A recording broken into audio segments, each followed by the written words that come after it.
So I mean, I think the first thing that we agree on is that there's this myth that big government and big business are separate.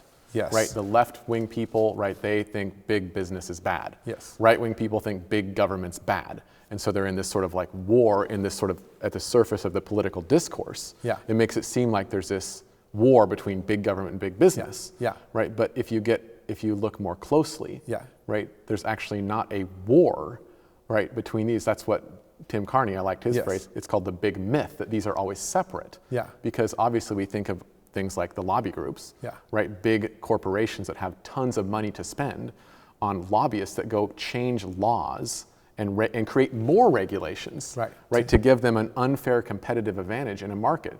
So like their free market, right, is a complete myth too, because they've rigged the market, and that's why they're cronies, right? Yeah. That's what makes them crony capitalists. That's one example, is the lobby groups that a small mom and pop shop couldn't possibly afford a lobby group to go to DC. I've used this example in high school. Yeah. I've used it with if I want to start Plato Smoke Shop, yeah. right? I'm going to have a difficult time doing that. Mm-hmm. There's a lot of regulations, right, to start Plato Smoke Shop. Yeah.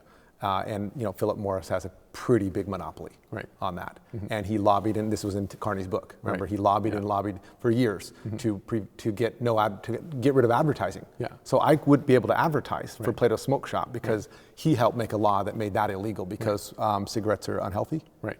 It's crazy. So here's a deeper question: is according to this economism view that we've been critiquing, do big government and big business have to be in bed with each other? Right. So we said they are. We gave a few really quick examples. But is there something about the nature of big business or big government in today's society, modern society, that makes them have to be in bed with each other? Now, here's what's interesting. I think that if man is what economismists just posit without any evidence that he is, they unscientifically assume. Yeah, then of course people are going to maximize their desire, satisfactions, right? So if you are a crony capitalist or you're in a position of power in the government, then you want to preserve that as much as possible and expand it. So you just operate according to the laws of your human nature in this sort of depraved view, right? And so in that sense, that philosophy sows the seeds of its own destruction, right? Morally speaking, it's morally bankrupt, it has to be, right? And so in that sense, there's a kind of necessity of them going together, right? But if we have a Christian story, right, we do think there's a fall. We do think man have a tendency to evil. So there's a tendency for big government and big business to be corrupted and to be together, right? But it's not an absolute necessity.